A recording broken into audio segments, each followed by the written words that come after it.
que los microservicios por ahora son como el unicornio. Esto es, todo el mundo habla de él, pero nadie lo ha visto.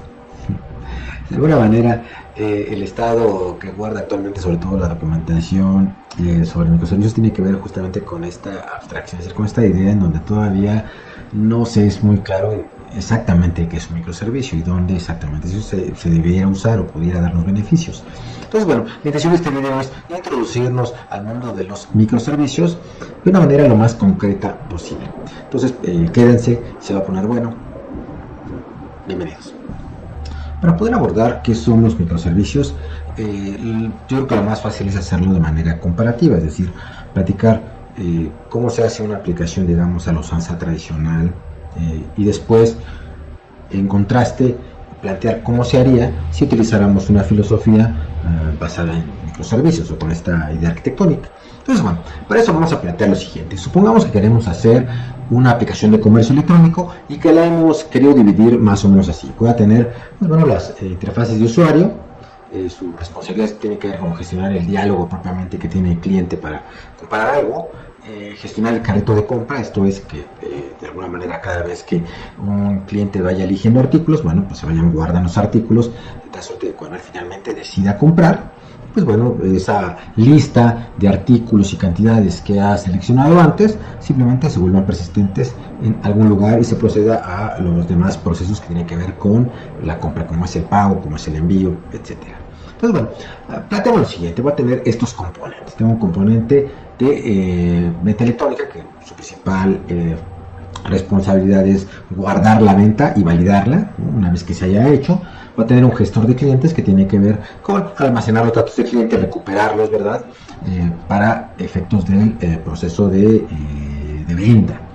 Va a tener un gestor de sugerencias, básicamente este es un componente que lo que busca es decirle al cliente, oye, pues si ya vas a comprar este artículo, te conviene también comprar este otro, o fíjate que otros clientes que preguntaron por este artículo, también preguntaron por este otro. Entonces, bueno, es una suerte de vendedor proactivo, ¿verdad? Pero electrónico. Vamos a tener también un gestor de crédito que tiene que ver con que si tengo clientes a los cuales les vendo a crédito, pues ahí gestione todos los datos relevantes para efectos de la venta electrónica. Un componente facturador que tiene que ver con generar los comprobantes fiscales, ¿verdad? Que requiera este servicio. Un gestor de artículos que, bueno, va a ser el responsable de traer los artículos, las características de los artículos, de la suerte que un comprador pueda compararlos, pueda enamorarse de esos artículos y, claro, también un dato muy importante, la existencia del artículo. Un gestor de promociones que tiene que ver con pues estos estímulos, dar estímulos, ¿verdad? Para la compra de determinados artículos. Oye, este artículo está al 3x2, este está en oferta, si te llevas 5 de estos, entonces gratis una camiseta, lo que sea, ¿no? Y tengo un gestor también de pagos electrónicos que tiene que ver, bueno, pues con el pago de tarjeta de crédito, PayPal, algún otro medio de pago. En este caso, podemos plantear la siguiente arquitectura. Vamos a tener las interfaces de usuario, ¿de acuerdo? Estas interfaces de usuario van a formar una capa. Luego esa capa se va a componer, se va a comunicar más bien con servicios de negocio, en donde los diferentes componentes que veíamos antes, pues ahí los voy a agrupar, ¿verdad? Van a ser componentes que tienen funcionalidades específicas, ¿no? Y eso los voy a agrupar en una capa de servicios de negocio.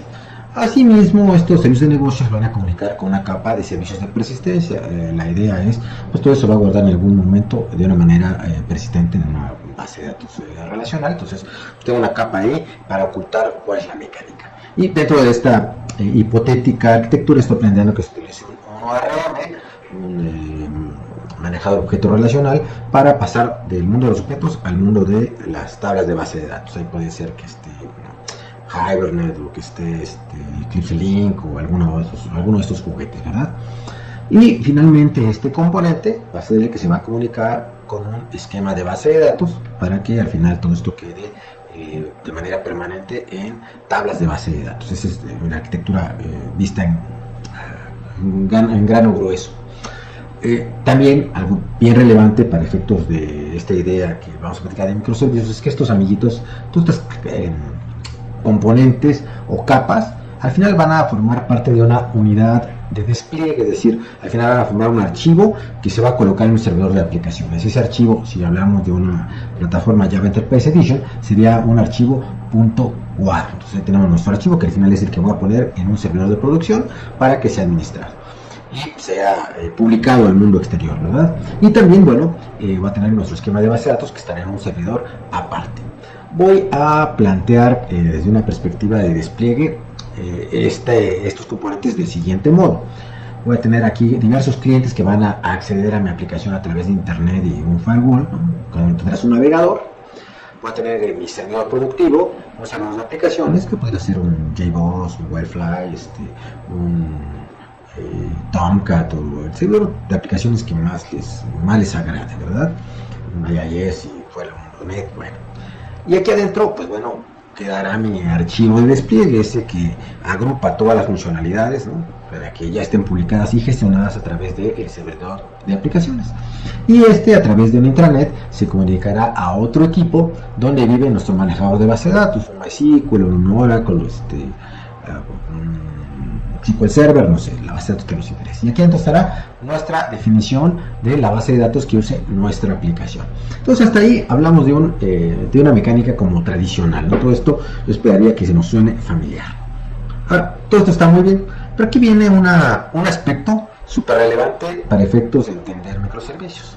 Y es el hecho de que nuestra arquitectura tiene algunas características particulares que no abonan en términos de hacer que sea fácil de mantener. Veamos por qué. No se nos debe olvidar que los aplicativos tienen detrás una organización que los auspicia, es decir, finalmente los aplicativos se generan para cumplir los objetivos de las organizaciones.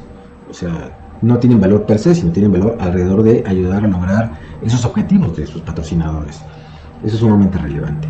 Entonces, ¿qué es patrocinador de un comercio electrónico como el que acabamos de platicar? Si le preguntamos, oye, ¿cuáles son los deseos que tiene sobre esta aplicación?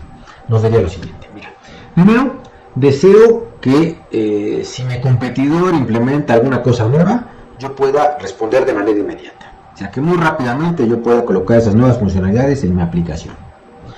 Quiero que no dependa yo de personal particular, es decir, que no dependa yo de que hay por ahí un gurú en mi equipo de desarrollo y que si de repente se le ocurre a este señor tomarse un año sabático en la India o irse a trabajar con los competidores, me afecte. Quiero que si de repente hay cualquier cambio en la aplicación, se corrige por ahí un bug, no resulte que el cambio genere nuevos bugs, es decir, que ya le corregí la patita izquierda y ya empezó a cojear de la patita derecha. O sea, que eso no pase.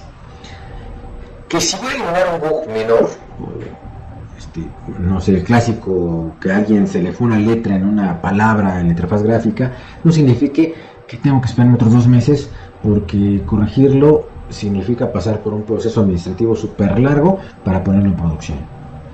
Quiero que la plataforma sea altamente escalable. Y aquí hay que pensar que hay una tendencia tecnológica que empuja todos estos cambios. El día de hoy yo puedo alquilar infraestructura en la nube.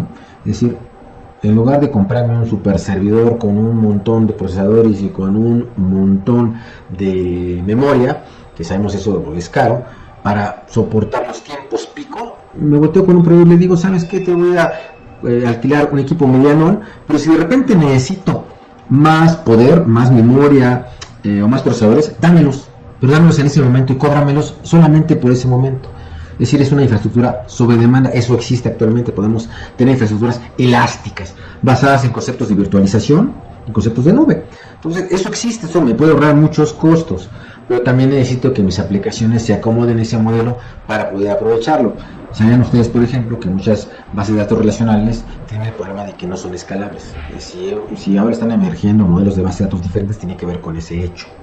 Bueno, y también quiero que tengamos alta disponibilidad, es decir, que pues esté prácticamente todo el tiempo arriba en mi aplicación, que los tiempos en los que tenga yo que dar de baja la operación porque tengo que darle mantenimiento sean muy pequeños, sean lo menos posible. Entonces esta es la carta a Papá Noel, a los Reyes Magos, a Santa Claus, a la figura mítica que conceda deseos que más les guste, ¿no? Bueno, ahora, la pregunta aquí dolorosa es, oye, ¿y esto es posible? La respuesta es no mucho. ¿Por qué? Bueno, hay varias razones, pero voy a hablar básicamente de dos dimensiones que tienen que ver con este tema de microservicios. La primera es propiamente el flujo de cambio. Cuando las organizaciones están formalizadas, y aquí yo como ejemplo pienso en el sector financiero en México, en donde hay pues entes normativos, ¿verdad? Hay entes que gestionan el riesgo. Entonces, bueno, significa que yo tengo que tener una serie de lineamientos y un proceso para poder hacer un cambio, probarlo y luego colocarlo en un ambiente productivo. He visto modelos muy complejos y modelos menos complejos, pero bueno, algo típico es lo que aparece en este momento ahí en la pantalla. Vamos a pensar que por lo menos hay un ambiente de desarrollo, un lugar donde están los desarrolladores y generan funcionalidades, un ambiente de pruebas y probablemente el ambiente productivo, ¿de acuerdo? Entonces, bueno, típicamente el camino que sigue un cambio es el siguiente. En el desarrollo se tienen que modificar los componentes involucrados en las capas correspondientes. Aquí el reto más fuerte es la complejidad. Es decir, muchas veces puede ser que yo un pequeño cambio en realidad pueda tener correspondencias, se puede tener dependencias de otros componentes o áreas de mi aplicación. Entonces, pues, necesito hacer ese trabajo de exploración y de ubicación de dependencias para poder hacer el cambio. Después de esto, bueno, se tendrá que probar esos cambios, probar que esa funcionalidad trabaja bien. Y a partir de ahí tenemos que generar una nueva versión del archivo de despliegue, este archivo WAR, ¿verdad? Bueno, pues hay que juntar. Oye, pero este archivo WAR tiene un 5% de cambio y un 95% de cosas que no cambiaron. Bueno, no importa, pues al final formó un todo y hay que volver a generarlo y hay que volver a desplegarlo, ¿no? A volver a publicarlo. Este nuevo archivo de despliegue se manda a un área de control de calidad o de pruebas, ¿no? ¿Qué es lo que se tiene que hacer? Bueno, se tiene que instalar en un servidor de pruebas, en un ambiente de pruebas, se tienen que efectuar nuevamente pruebas y algo muy importante, se tienen que efectuar pruebas de regresión, esto es, se tienen que hacer pruebas de todo lo anterior que ya había para ver que no fue afectado por los cambios que se han hecho recientemente. Entonces imagínense toda la tarea de probar todo el sistema, ¿no? Porque hubo un pequeño cambio, bueno, pues así es la normativa. Y una vez que pasa las palomitas, o sea, tiene palomita de aprobación acerca de que ya no tiene errores, porque si los tuviera, en realidad aquí habría regresos, ¿verdad?, al ambiente de desarrollo para corregir. Entonces, pues tenemos que negociar una ventana de mantenimiento, que significa decir a la gente que lleva la producción, oye, ¿a qué horas puedo yo bajarle switch a la aplicación? Y decirle a los clientes que no pueden operar para que podamos poner una nueva versión o publicar esta nueva versión en el ambiente productivo. Entonces, bueno, ¿no? Generalmente a la 1 de la mañana, a las 2 de la mañana se hará eso. Si este cambio implica que se modificaron tablas de base de datos o que se incorporaron campos que no estaban, significa que también tendré que hacer labores de migración y ajuste de datos para que al final, bueno, ya tenga yo mi unidad desplegada con los datos en el ambiente productivo.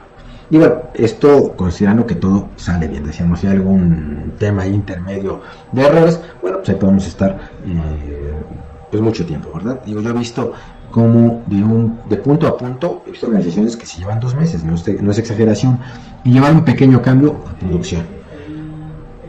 Este diagrama nos muestra 3 componentes que comparten acceso a la misma base de datos, al mismo esquema de base de datos, y también una tabla llamada artículo.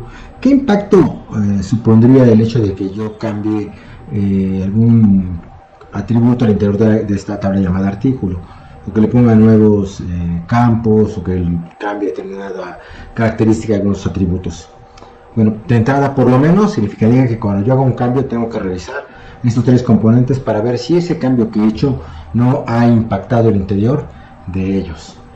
Es decir, de alguna manera, el hecho de que 3 componentes o más compartan las mismas tablas de base de datos, de alguna manera los hace interdependientes. Esto es, los acopla. Entonces, esta es una de las restricciones mayores de las arquitecturas, llamémosle tradicionales, el hecho de que al tener gran cantidad de componentes que comparten las mismas tablas, cualquier cambio a nivel de datos, a nivel de las tablas de base de datos, es muy probable que tenga un impacto en uno o más componentes, o por lo menos me va a obligar a revisar todos los componentes involucrados y a saber cuáles son esos componentes, accesando a determinada tabla de base de datos y a determinados atributos de esa tabla de base de datos. Esta es una restricción súper importante cuando hablamos de el siguiente enfoque, que es el de microservicios. Bueno, esto nos da entrada a lo que son los microservicios. ¿Qué pasaría si cada uno de esos componentes que vimos al principio, en los cuales habíamos dividido nuestra aplicación de comercio electrónica, fuera un sistema en sí mismo? Una mini aplicación. O para ser exactos, un microservicio. Bueno, si es una micro aplicación, tendría su propio equipo de desarrollo, su propio equipo de pruebas, su código por separado, su mecánica para hacer el despliegue, sus propios componentes, sus propias capas, su propio esquema de base de datos, e incluso quizás podría hacerlo o desplegarlo de manera independiente, inclusive ni siquiera en el mismo distribuidor de aplicaciones que los demás, sino inclusive en un contenedor ligero o en alguna otra plataforma. Tendría todas esas libertades. Eso justamente es la idea arquitectónica de un microservicio. Hacer mini componentes que tengan sus propias capas y sean desplegables en diferentes servicios de aplicación, diferentes contenedores, y que incluso, bueno, que si requieren platicar entre ellos, no lo hagan compartiendo tablas de base de datos, sino lo hagan a través de protocolos estándares de comunicación, como REST, como servicios web de tipo REST. Vamos a ver cómo quedaría la arquitectura de nuestro comercio electrónico pensando en microservicios. Veamos. Bueno, vamos a plantear aquí un par de microservicios. En realidad, nuestro componente o nuestros diferentes componentes que originalmente habíamos planteado para nuestra aplicación de comercio electrónico se va a convertir cada uno de ellos en un microservicio. Entonces aquí tengo ejemplificados dos de esos microservicios. Uno llamado microservicio de venta electrónica y otro microservicio gestor de artículos. Lo primero a notar es que cada uno de ellos tiene un stack tecnológico diferente. No es que sea obligado que si uno tiene varios microservicios todos sean distintos, no, podemos hacer que tuvieran arquitecturas semejantes. Pero lo que quiere enfatizar la lámina es el hecho de que yo puedo tener arquitecturas completamente diferentes, porque se entiende que cada microservicio es independiente de los demás. Y observen que cada uno de ellos tiene acceso a su propio esquema de base de datos, a su propia base de datos. Este microservicio no comparte sus tablas con este otro microservicio, sino viven por separado completamente, son independientes.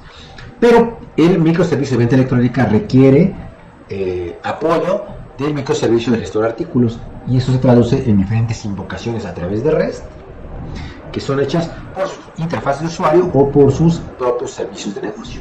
Entonces, aquí tenemos. Entonces, importante el hecho de que se comunican a través de un protocolo de comunicaciones estándar, y el otro aspecto relevante es que tiene cada quien su esquema de base de datos y que manejan cada uno su propia arquitectura, aunque podrían ser la misma, pero tenemos libertad de tener arquitecturas completamente distintas. Es decir, podría tener un componente en Java, otro componente en .NET, y es perfectamente válido, o en PHP o en alguna otra plataforma. Y fíjense aquí también. Ahora, aquí este diagrama muestra 4 servidores dos servidores físicos, ¿verdad? Que en este caso son virtuales, ¿no? Que estoy haciendo el énfasis de que son virtuales, porque no, igual podría pensar, oye, entonces necesito máquinas independientes para ir colocando cada cosa. No necesariamente, pero bueno, están hechos como para que cada uno se vea como un host. Entonces, bueno, ahora que tenemos muy avanzado el tema de virtualización, esto es muy posible, o sea, que cada uno se vea como una suerte de máquina lógica, ¿no? Entonces tenemos aquí 4 servidores virtuales. En uno de ellos tenemos un contenedor ligero y en el otro tenemos un contenedor Java Enterprise Edition. Entonces uno de los microcomponentes, los microservicios, perdón, pues justamente radica en este contenedor ligero, ¿no? Tiene su propio esquema de base de datos de artículos, ¿no? Tenemos aquí 2 servidores de base de datos. Pero fíjense que en el caso de estos 2 microservicios, venta electrónica y promociones, fíjense cómo todos son WARs y como siendo enfáticos en que son aplicaciones independientes, se comunican a través de REST. Estos dos viven en el mismo contenedor de Java Enterprise Edition, porque así he decidido que quiero tenerlos, que esos dos vivan en el mismo lugar, mientras que el otro microservicio vive en un contenedor independiente. Cada uno de ellos tiene su propio esquema de base de datos. Uno puede decir, oye, pero están en el mismo servidor de base de datos MySQL. Bueno, en este caso es cierto, pero cada uno está definido o está manejado bajo un propio esquema de base de datos, de tal suerte que no es compartido. La base de datos o el esquema de base de datos que utiliza la venta electrónica es diferente del esquema de base de datos que utiliza este microservicio de promociones. Entonces, bueno, tenemos componentes perfectamente independientes y que se unen entonces a través de llamados REST. Estos son los principios de los microservicios. Deben ser independientes en el despliegue. Puedo yo tener libertad de desplegarlos en uno o muchos diferentes contenedores, ¿verdad? Son independientes en el sistema operativo, no depende del sistema operativo, bueno, todo lo que está dentro de un contenedor, pero no van a depender, ¿verdad? Deben ser independientes de los clientes que lo usan, es decir, no deben acoplarse a los clientes. Es decir, no debe pasar que si el cliente cambia, yo tenga que cambiar mi microservicio, o sea, tiene que ser independientes de ellos, porque eso le va a dar estabilidad a todo el conjunto. La comunicación va a ser siempre solo por red. Y bueno, al final esto nos va a llevar a APIs interoperables. La palabra interoperable tiene que ver con hacer platicar cosas hechas con distintas piezas tecnológicas, diferentes plataformas, diferentes stacks tecnológicos, ¿verdad? Hoy hay un componente que estuvo hecho en Java y otro que estuvo en .NET, e igual pueden platicar. A eso le denominamos interoperabilidad. Entonces, estos son los principios a los cuales nos vamos a alinear cuando estemos haciendo microservicios. ¿Todo esto vale la pena? Bueno, cuando regresamos a esta lista de peticiones o a lo que les gustaría a los patrocinadores de una aplicación que se pudiera hacer con un aplicativo, yo creo que microservicios es una excelente opción para lograrlo. ¿Qué podemos hacer? Primero, puedo lograr tener tecnologías heterogéneas, es decir, puede ser que yo por ahí me consiga un servicio o un componente que haga determinada cosa, pero que sé, por ejemplo, que está en alguna plataforma particular, ¿no? A lo mejor quiero incorporar un servicio de inteligencia artificial y ese nada más lo tengo en algún lenguaje de programación, como Python, por ejemplo, ¿no? Entonces, bueno, podría yo desplegarlo con un microservicio y al resto de los microservicios que lo utilicen, pues bueno, no les va a afectar porque lo van a ver como una suerte de caja negra, ¿verdad? Tolerancia a fallos. Bueno, dado que tengo muchos WARs, ya el trabajo de despliegue no va a ser de todos los WARs cada vez que haya un bug o que haya un problema. Ya tengo que darle mantenimiento a un componente en particular y ese es el que tengo que desplegar. Lo que significa que no tengo por qué dejar inoperante la gran porción de mi producto, sino solamente aquel que cambió. Entonces esto me parece que es súper relevante. Escalamiento, le puedo asignar recursos, particularmente de plataforma sobre demanda, a diferentes componentes o a diferentes microservicios. Voy a tener libertad de ponerle más poder a algún contenedor en el cual yo requiera que tenga un tiempo de respuesta más fuerte y optimizar mis decisiones sobre asignación de recursos. Cada equipo técnico va a construir diferentes funcionalidades. La idea también es que yo pueda dividir el esfuerzo, dividir el conocimiento y evitar cuellos de botella, ¿no? Es decir, no necesito un experto que conozca toda la aplicación, sino más bien van a crear especialistas o equipos especialistas para cada área de negocio, para cada microservicio, y eso me va a ayudar a reducir y manejar riesgos.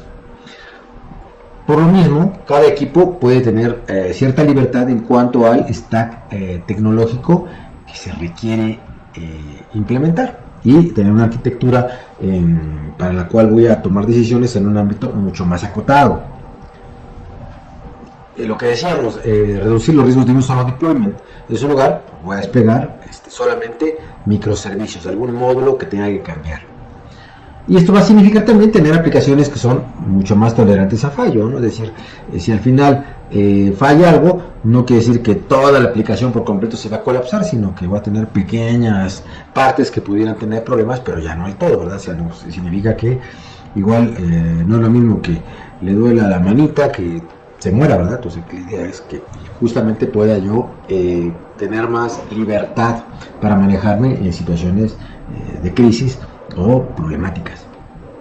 Y claro, eso me va a dar oportunidad a que yo pueda hacer evolucionar la aplicación con más libertad, con menos riesgo. Pueda yo ir evolucionando un microservicio, un módulo, independientemente de los demás.